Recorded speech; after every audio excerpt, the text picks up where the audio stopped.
ទស្សនីយបងប្អូនគ្នាវីដេអូនេះខ្ញុំមកបង្ហាញទស្សនវិជ្ជានៅផ្សារទំនើបអ៊ីយ៉នសានសុកបងប្អូនថ្ងៃចំថ្ងៃខ្ញុំមកថតនេះចំថ្ងៃចូលឆ្នាំចិនណាបងប្អូនអញ្ចឹងមានមនុស្សលាជាច្រើនមកលេងនៅ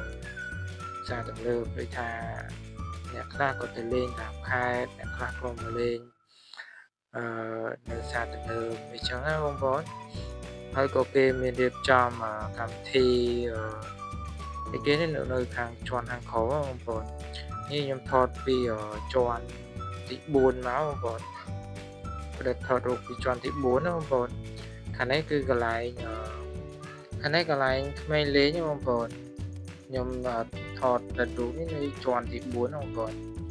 ហើយមានមនុស្សជាច្រើនមកដើរលេងហើយក៏សម្បូរចាស់ក៏មានយុវវ័យក្មេងៗក៏មកដើរលេងច្រើនណាស់នៅថ្ងៃចូលឆ្នាំចិនណាបងប្អូនហើយខ្ញុំអត់បានបង្ហោះនៅវីដេអូអាការក៏ចូលឆ្នាំចិនហើយអញ្ចឹងរៀងយូរបន្តិចទេបងប្អូនតែទៅរវល់ហើយកន្លែងនេះក៏កន្លែងក្មេងលេងណាបងប្អូនគឺទិញទៅវត្តទៅយើងជិះលេងនៅក្នុងហាងក្នុងហ្នឹងបងប្អូននេះខ្ញុំថតនៅជាន់ទី4តែហ្នឹងcòn កន្លែងផ្សេងគ្នាបងប្អូនវានៅជាន់ទី4ហ្នឹងគឺមានកន្លែងមិនលេងច្រើនបងប្អូន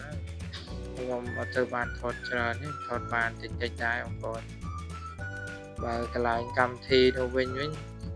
ចូលមើលអត់ចោះទេបងប្អូននៅច្រើនពេកអត់មើលអត់ចង់ឃើញហើយអញ្ចឹងថតទៅពីចង្អាយបងប្អូនគេតុបតែងគេពណ៌ភ្លើងអីថ្ងៃចូលឆ្នាំចិនណាគេពណ៌ស្អាតណាស់បងប្អូនតាក់ទាញហ្មងបងប្អូននេះខ្ញុំថតនៅជាន់ខាងលើនៅផ្សារអ៊ីអនបងប្អូនខ្ញុំថតខាងមុខតិចហ្នឹងខាងកន្លែងមុខផ្សារជាន់ខាងលើថតឃើញឡានជាច្រើនមុខផ្សារទំនើប